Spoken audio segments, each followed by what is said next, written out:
Magandang araw mga ka-Dimples. Nandito na naman ang inyong online kapitbahay.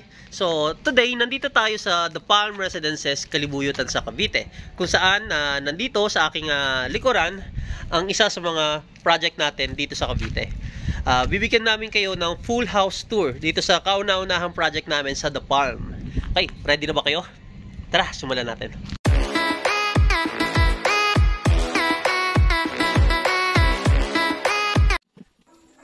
Bago ang lahat, bago natin simulan ang lahat ng bago, luma muna. Sulipan muna natin ang bear type unit ni The Palm Residence, Kalibuyutan sa Cavite. So, ito yung unit ni owner nung unang silang i-turn over sa amin for renovation. Day 1, Palm Residence Extension. Okay. So, ganito yung itsura niya nung pumasok ako mula sa likuran. Okay. So, ayan, nandyan yung ating circuit breaker. And then, ito yung kanyang lumang hagdan. Ito naman yung kanilang toilet and bath. Okay. So, ganyan yung itsura niyan, guys. Nung una namin silang makita. Okay. So, dito naman sa second floor. Okay. So, bear type yan. So, as in, wala talaga lahat. No? Walang pintura yan. Walang skin coat. Walang kisame. So, blanco lahat yan, guys. And abangan nyo mamaya yung magiging transformation nitong bahay na ito. Tandaan nyo po itong view na ito, itong part na ito.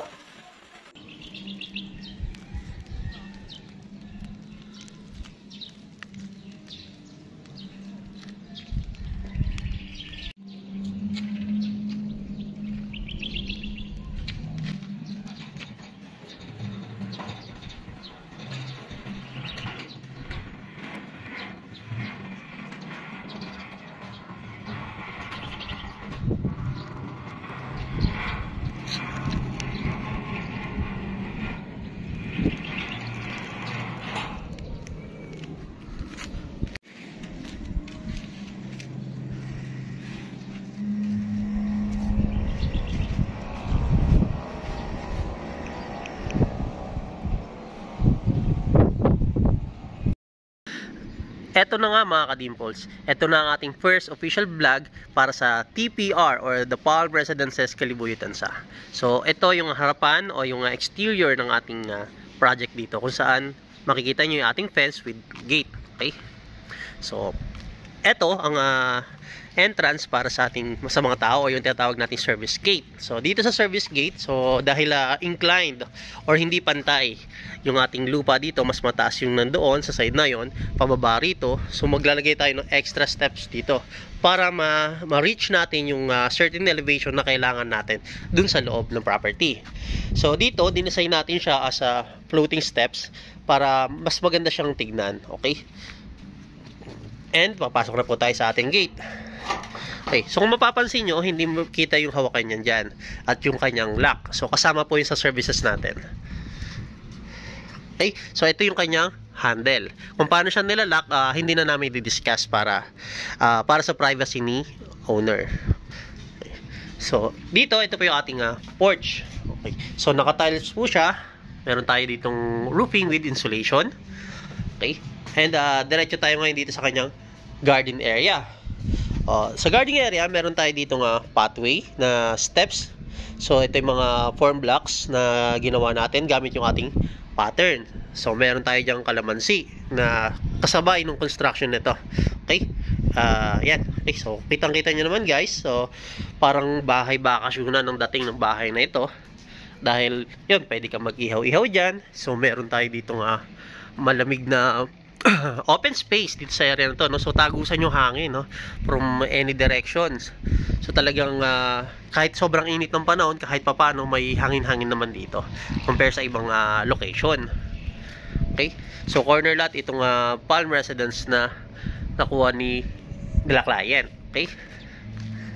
So meron tayong lanay dito sa area nito, which is pwede nating i-tiles yan in the future, pero for the meantime hanggang dito na lang muna yung budget ni clients.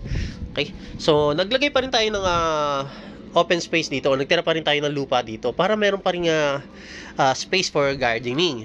Kung ano man yung mga gustong tanim dyan ni client, at least nakakasingaw yung lupa. So nakakatulong yun para medyo lumamig-lamig yung area. Okay, so yun din ang purpose nun, kaya open space yun para pwede siyang taniman ng Bermuda grass. Okay? So, dito sa ating lanay, meron tayo ditong sliding door. Okay? So, reflective glass po yung gamit dyan. So, yun. Pwede tayong kumaway.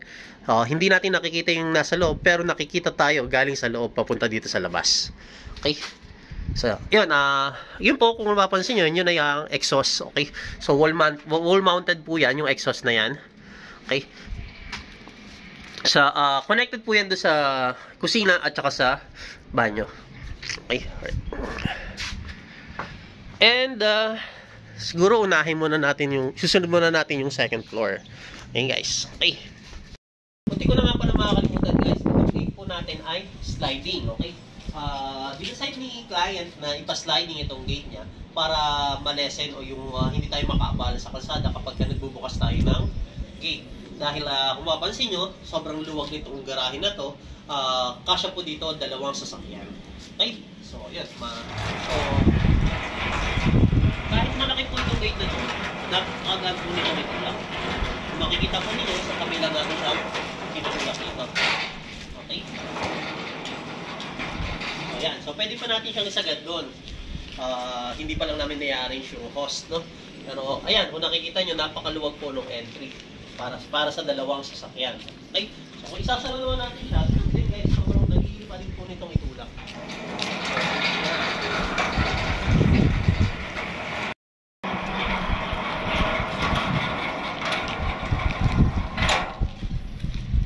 So, yun guys, kitang-kita nyo. Madali lang po. Napakaganda ng sliding gate para sa mga property na katulad nyo. No corner lang. So, hindi tayo nakakabala sa daan and nakakasave tayo ng space. Okay?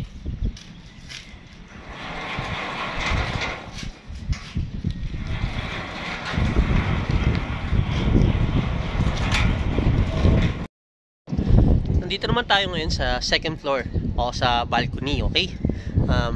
At actually ito yung magiging pinaka master's bedroom nila in the future pagka naituloy na siya. So for the meantime kasi hindi pa kasama yung budget nitong second floor. So ginawa lang natin yung slab para minimal na lang yung magiging renovation or yung extension na gagawin sa the next year or next 2 years kung kailan man nila maisipang ipagawa siya ulit pag nagka-budget na.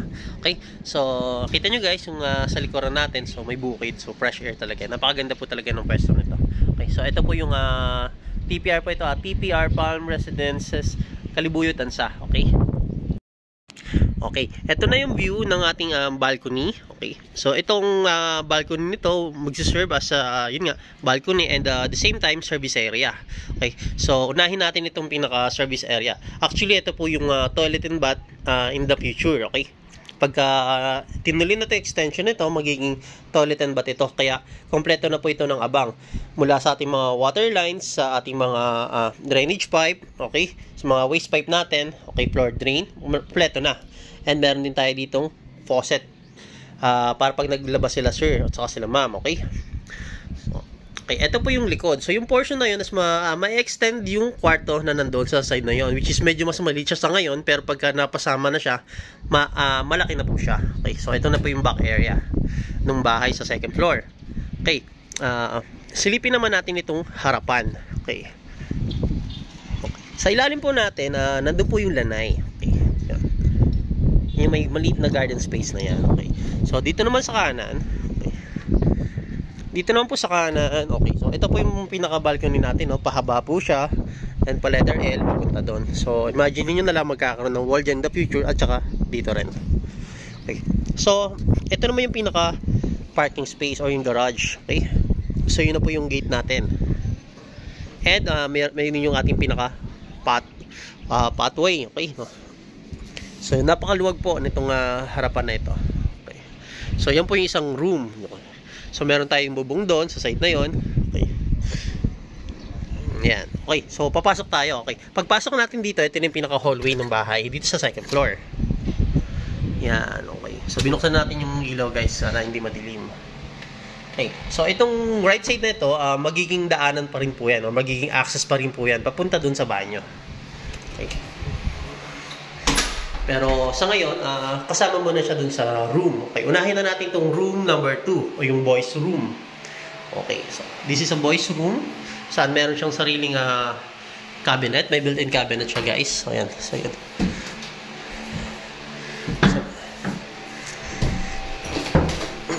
Okay, so meron tayong salamin. Okay, so okay, maliit pa po maliit pa po yung gagamit ng room kaya mababa yung ating salamin. Okay. Okay. Dito po, nag-abang na tayo dito ng outlet for air condition. Okay, yung po ay air condition outlet. So, gumawa muna tayo ng pinaka-extension niya dahil hindi match yung pinaka-plug nun sa outlet. So, naglagay muna tayo temporary ng wall fan. Okay, habang wala pa si aircon. Okay. Sunod naman natin puntahan ng room number 1. Okay. Room ni Bunso. Okay. Ito po yung room ni Bunso. Ating pretty girl. Taran! Okay, no? Halata naman, no? Babae po talaga yung owner nito. Okay. So, yan po yung finish ng ating painting works dito sa loob. Okay. So, ganyan po yung ating quality. Okay. So, nagpakabit na rin ng cortina si la owner. Okay. The same, nung room number 2, meron na rin po tayo dito outlet for air condition. Okay. So, kung split type yan, okay na po yan. Kung window type, okay pa rin po yan. Bubutas na lang tayo dun sa may area na yan. Okay. So, same po ng room number 2, may kanya-kanya po silang built-in cabinets. Okay, so ito po, may built-in cabinets yan dyan. Okay. So, napakalaki po nito, guys. Okay. At yung space po dun sa ibabaw, kung ikaw ay isang OFW at marami kang maleta, kasyang-kasya po yan dyan.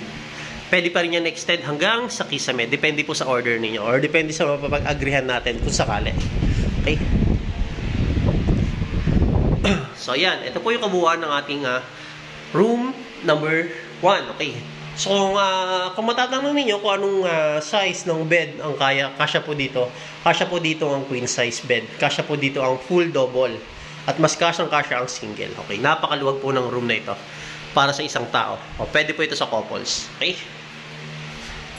And, okay. Eto tayo. Tuloy na natin dito sa ating hallway. Okay. Wait lang. Okay. Sa pagpapatuloy, guys, nandito pa rin tayo sa hallway. Okay. So, dito, ito na po yung ating hagdan. Okay.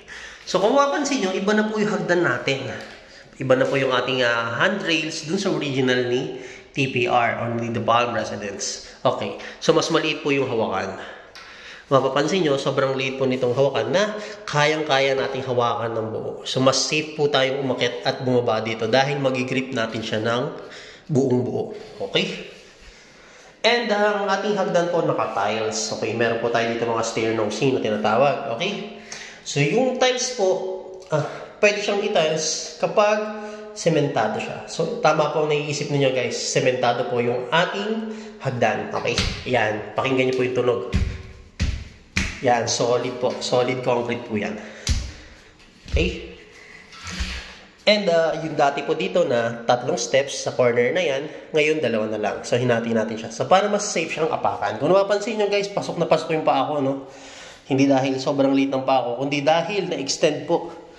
Na-extend yung lapad ng bawat baitang. Okay? So, pas pinalapad natin siya. At purong semento na po ito lahat guys. As in talagang totally remove yung hagdan ni TPR and pinalitan natin siya ng semento. Okay. Pakinggan niyo po yung tunog. Solid po yan. Okay. Okay. And, nandito na po tayo sa baba. Welcome to the living room. Okay. So, unahin natin yung pinto guys. Yung pinto hindi na namin pinalitan. Okay. So, mukha lang siyang kahoy pero painted lang po yan. Yan pa rin po yung bakal na pinto. Yung original na pinto nakakabit doon. So, nilagyan lang natin siya ng bagong door lock. Okay. Yan, okay guys. So talagang elegante na siya tignan ng less cost, okay? So yun. Yun naman talagang mahalaga, less cost tayo, okay? And eto na po ang ating living and dining for temporary, okay? So bakit for temporary? Kasi hindi po talaga dapat nandito yung dining. Pero dahil yun pa lang ang setup natin sa ngayon. Okay? Yan, nakikita nyo po. Yan ang ating living area. Okay. Hindi pa na-deliver yung TV guys, kaya wala pa yung ating TV bracket. Okay? So, waiting pa po tayo dyan. So, nilagay natin dito yung dining set nila na 6 seaters. Okay, kasama yung ating mga upuan. So dahil wala pa sila owner, hindi muna natin lalagay yung mga foams niyan. Okay, ito po yung ating TV console. Okay, so meron po tayong glass dito. Yan, para kitang-kita mo pa rin yung mga display na gusto mong ilagay. So na-slide yan both side. Okay. Yan. Okay. Okay. Original design pa rin po natin yan dito sa RK. Pati pang ating concept ng ating ceiling. Okay. So, hindi po tayo dito naglagay ng cove light gaya ng madalas nating ginagawa sa mga bahay na na-renovate natin sa pagsibol. Okay. So, request ni owner, ayaw po nila ng cove light. Okay. So, gawin natin siyang elegante. Gawin natin siyang maganda kahit walang cove light. Dahil pwede naman. Okay. So, yun. Mga pin lights po na ginamit natin dito. Yan, nagke-create siya ng mga cone effect. Yun. So, hindi lang siya basta-basta pin lights or hindi lang siya basta-basta recessed lights. Okay? Yung effect, hinahabol pa natin yung effect ng ilaw. Okay. And, welcome to the toilet. Okay. Yung toilet po, hindi na natin pinalitan ng pinto. Okay.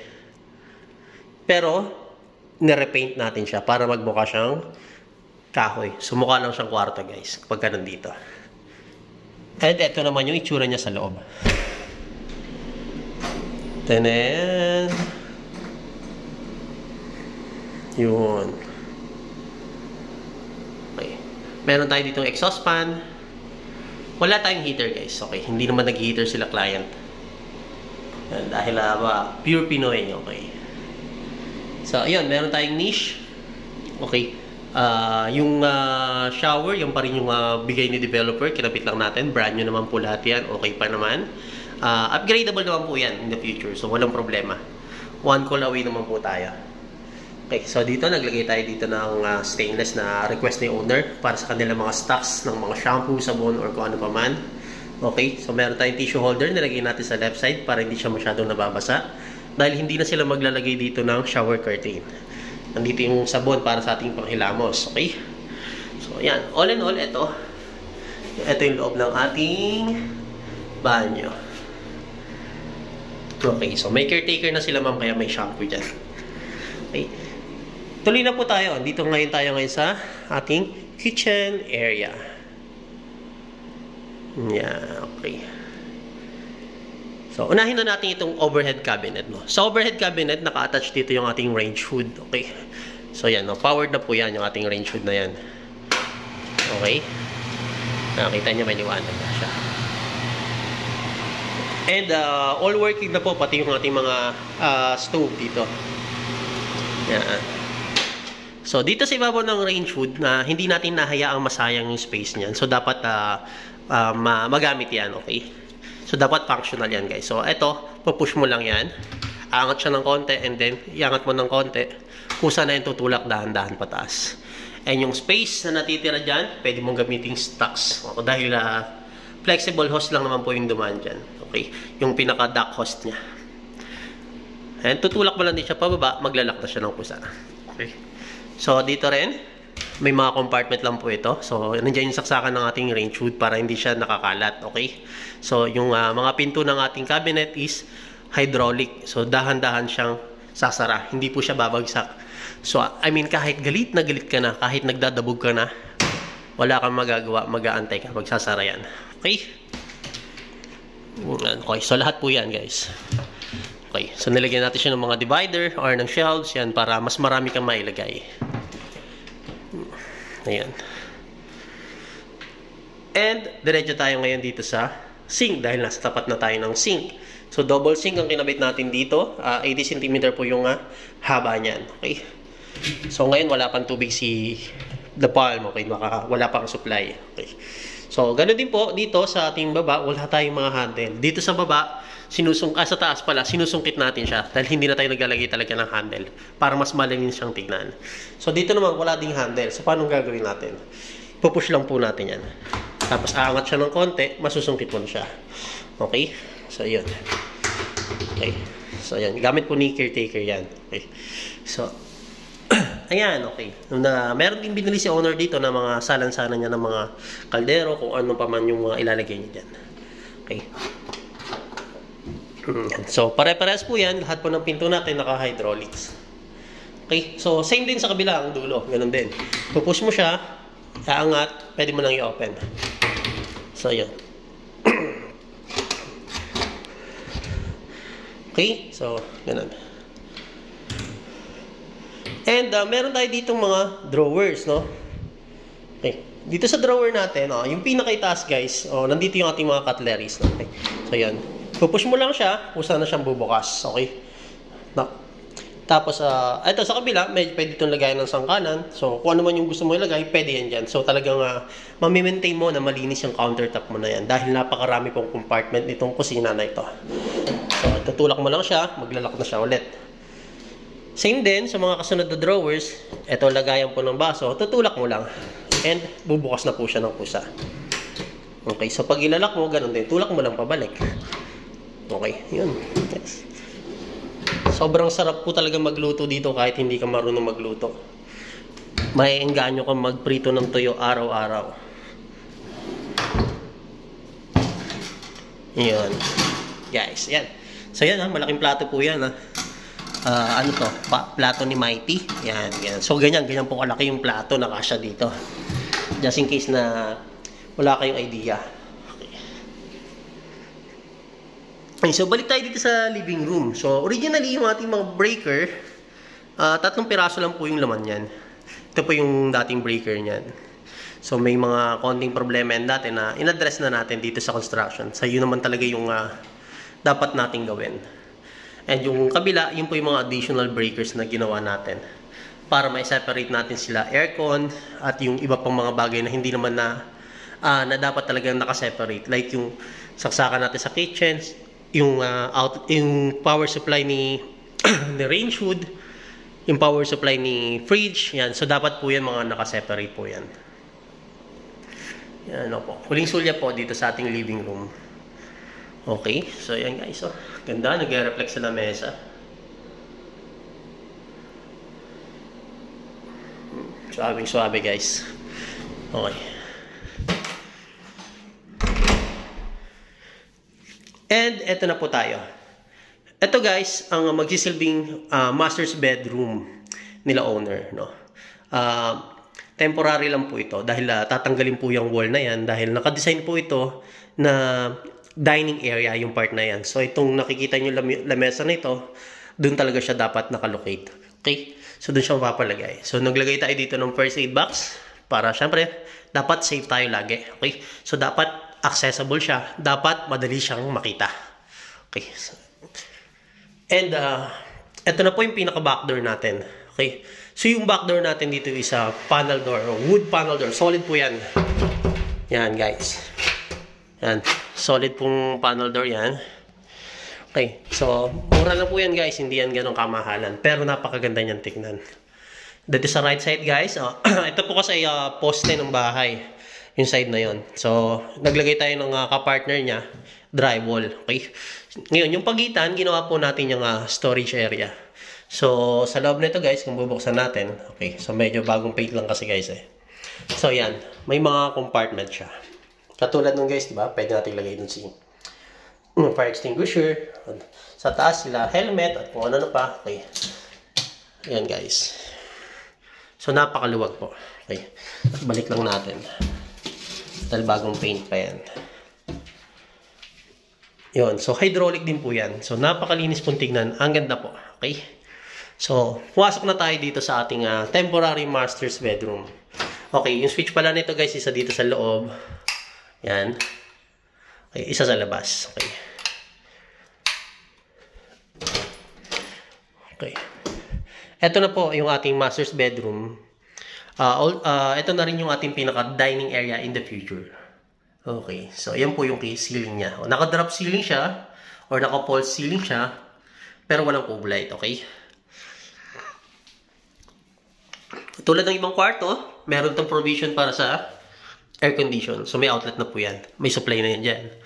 And, hindi sila mawawalan ng kanilang built-in cabinet o yung wardrobe po nila. Okay, so napakalaking space po. Maluwag. Okay? And soft close pa rin. Yan. So, ito na po yung ating tinitingnan kanina na reflective glass o yung sliding, no? So, ayan guys. Kitang-kita natin yung mga nasa labas pero hindi tayo kita galing sa labas. Okay? So, ayan.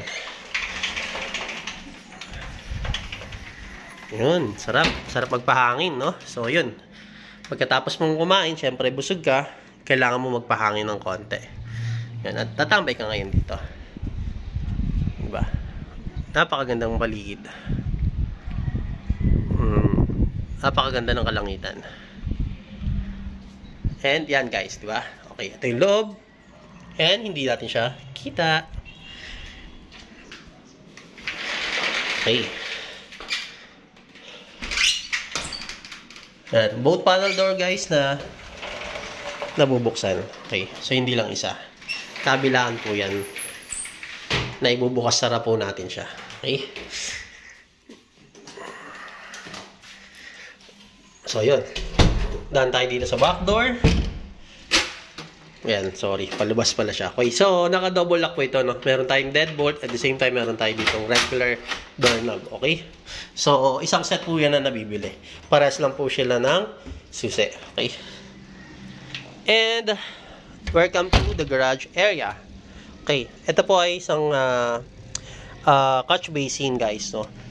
Connected po yan doon sa kusina. So, kung magme-maintenance kayo, like may mga namumong sebo na doon sa inyong mga pipes, madali na po siyang linisin. So, bubuksan nyo lang yan, pwede na siyang i-cleaning papunta doon. Okay? So, doon sa loob, sa ilalim ng kusina, meron din po tayo doon mga clean outs, no?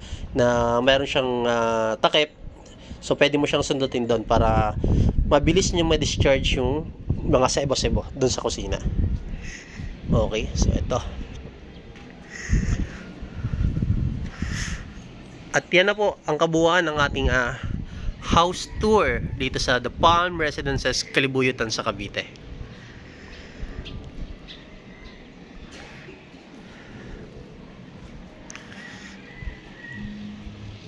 Okay. So, isang lakad pa guys. Okay. Andito na tayo ngayon sa porch. Okay. And, okay. Ito naman yung tsura pagkapapasok ka galing sa main door. Bubungod sa iyo ang magandang living room.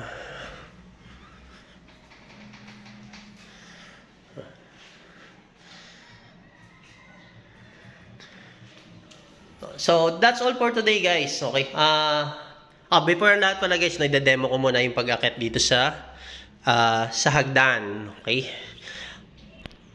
Okay. I-demonstrate ko lang sa inyo yung convenience ng ginawa namin dito sa sa semento ng hagdan, yung pagko-concrete niya. So, wala pong masyadong naging masamang epekto. Actually, napaganda talaga. Okay? So, katulad nito guys, convenient talaga umakyat. So, hindi ko kailangan yung muko. Hindi ka mag-worry na tama ka dito unless 6-footer ka guys, no? So, tayo naman ay 5'8". So, okay naman. Clear na clear yung ating space. So, yan. Umakit ako dito. Sobrang swabe lang. Pagbaba ako, hindi rin ako makakamba na tatama ako dito. Chill lang. Yan, guys. Talagang very comfortable yung pag-akit natin. So, paggamit natin itong handrail.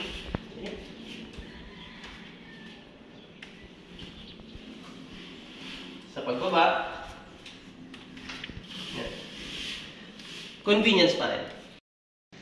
And that is all for today mga ka-Dimpols. Okay? So, sana na-enjoy nyo yung panonood ng ating video dito sa The Palm Residences, Kalibuyutan sa Cavite. Okay? Stay tuned lang po and always subscribe sa ating YouTube channel na Jocelyn Paul Vlogs. And follow nyo na rin ang ating official Facebook account, RK Fernandez Construction Services. Maraming salamat po.